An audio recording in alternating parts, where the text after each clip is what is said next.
Welcome back to my channel. Today we will have another Generation Math, but this time I invited one of our teachers in senior high school, Ma'am Maricel Q. Angeles, our focal person, to discuss linear inequalities in two variables for grade 8. I hope you all listen and enjoy this video.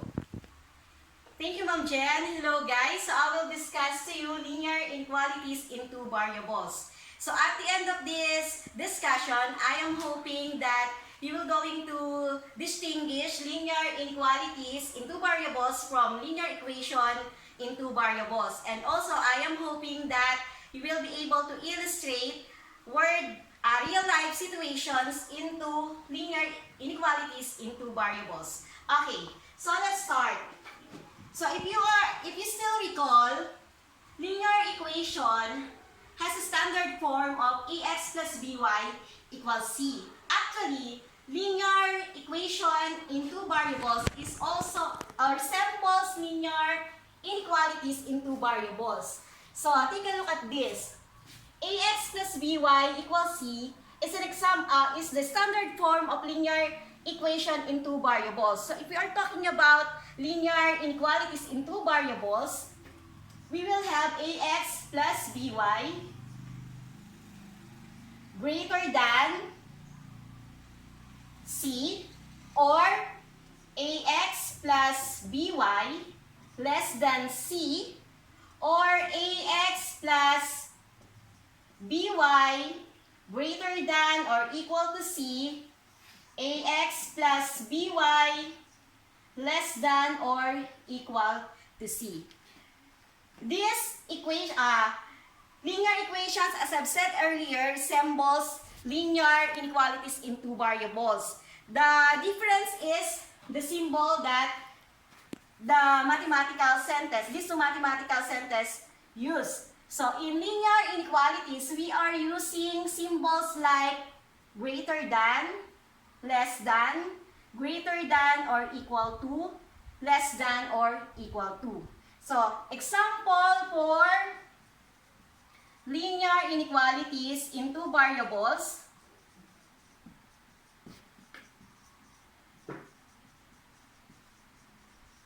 So, let's have 2x plus 3y greater than 5. So, this example is an example of linear inequalities in two variables. So, another, if we have 5x minus, let's say, 10y less than 10, another example of linear inequalities in two variables. Okay, let's say we also have 7x plus 3y less than or equal to 5, or x plus y greater than or equal to 3. So all these examples are examples of linear inequalities in two variables. Now, what are the difference between linear equations in two variables and linear inequalities in two variables? Okay, so in terms of symbol, as you can see, as I've said earlier, linear equation in two variables uses the symbol equal. Linear inequalities uses symbols like greater than, less than, greater than or equal to, less than or equal to. They also differ in graph.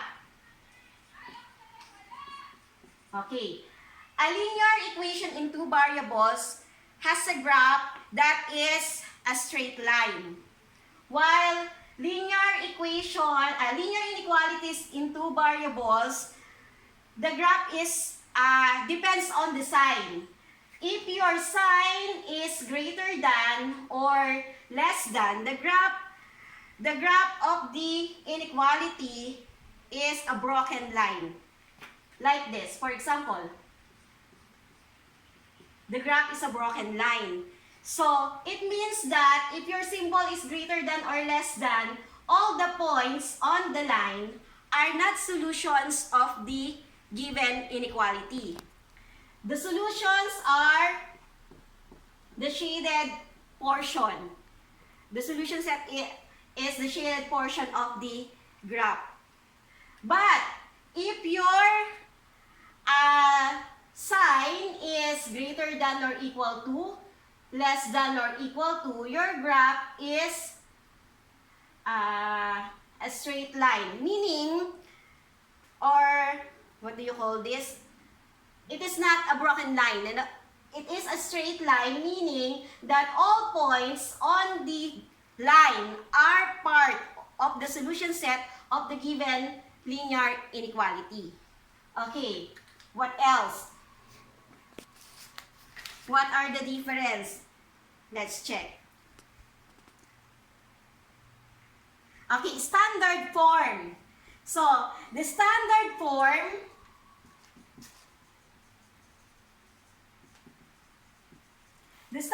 of a linear equation is ax plus by equals c. While in linear inequalities, we can have ax plus by greater than c, ax plus by less than c, ax plus by greater than or equal to c, and ax plus by less than or equal to c. Okay. So, how about if we have a real life situation? How can we illustrate these situations into linear inequalities? Okay. So, let's say for example, we have this situation. The total amount of 1 peso coins and 5 peso coins is less than 120 pesos. So, this is the situation. How are we going to write this in linear inequality into variables? Okay, so, we have 1 peso coin and 5 peso coin. So, let's denote the 1 peso coin as x. We are talking about two different coins, 5 pesos and 1 peso coin. And let's use y as the 5 peso coins.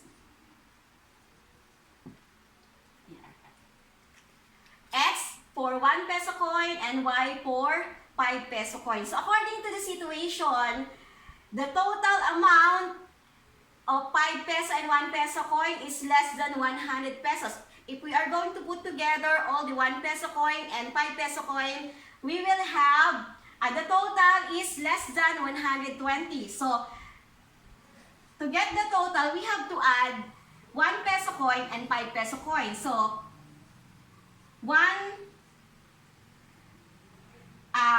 x is 1 peso coin plus 5y, which is the numbers, you know.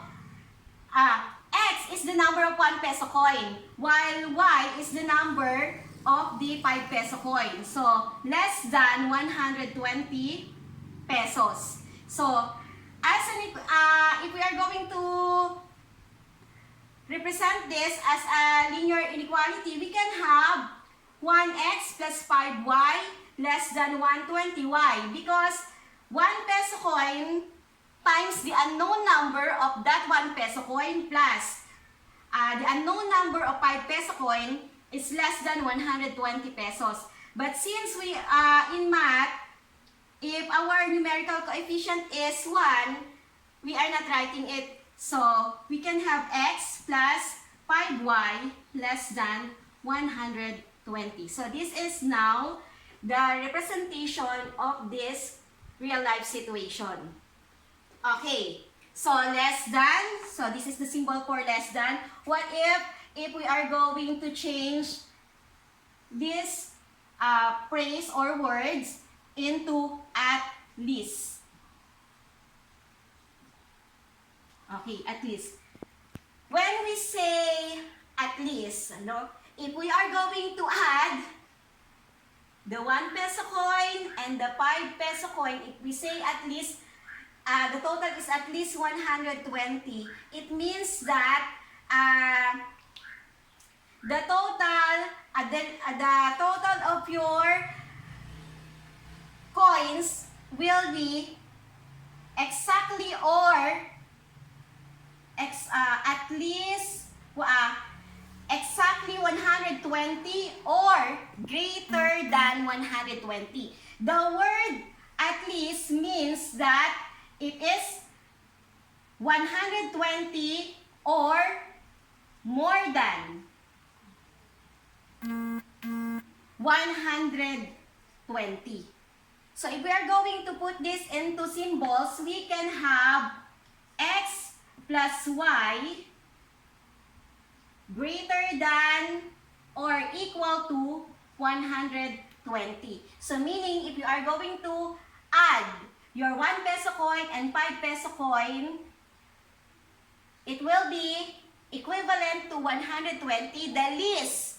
The least total of all your coins is 120 pesos, or it can be greater than 120 pesos. So the symbol that we are going to use is greater than or equal.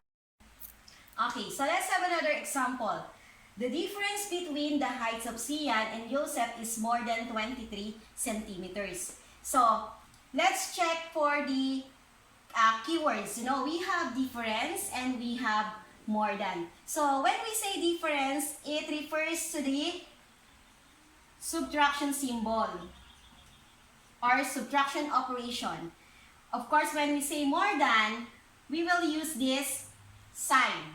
Okay, so let's denote Sian height as x. So x will be Sian's height.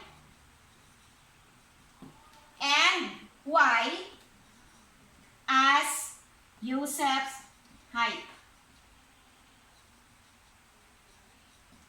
Okay, since based on the situation, it is said that the difference between their heights is more than 23 centimeters. So we can have x minus y more than 23.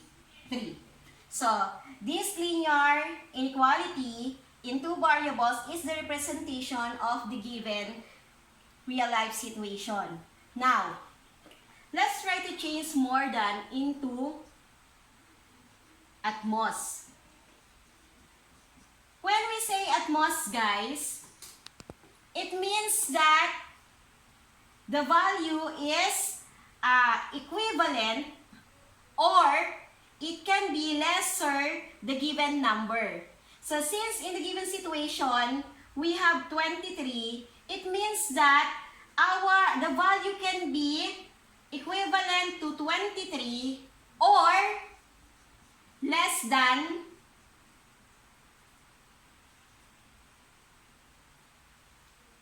23. So, from x minus y greater than 23, since we change more than into atmos, we can have x minus y less than or equal to 23. Since it is said that the difference of their heights is atmos 23. So the difference of their heights can be equivalent to 23 or it can be lesser than 23. So just a reminder, if we are translating real life situations into mathematical symbols, we have to be careful of the different keywords. So let's say for example, difference. So we are referring to subtraction operation. More than, atmos, less than, at least. So we have to know what are the symbols that corresponds to these phrases.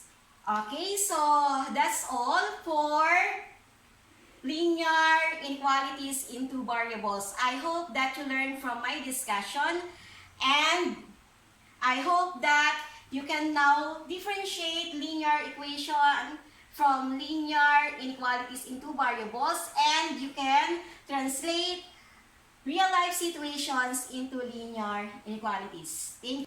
Thank you, Ma'am Maricel. Hello, guys. Thank you for listening. I hope you enjoyed and learned a lot from this video. Don't forget to like, share, and subscribe this video. And see you next time. Bye!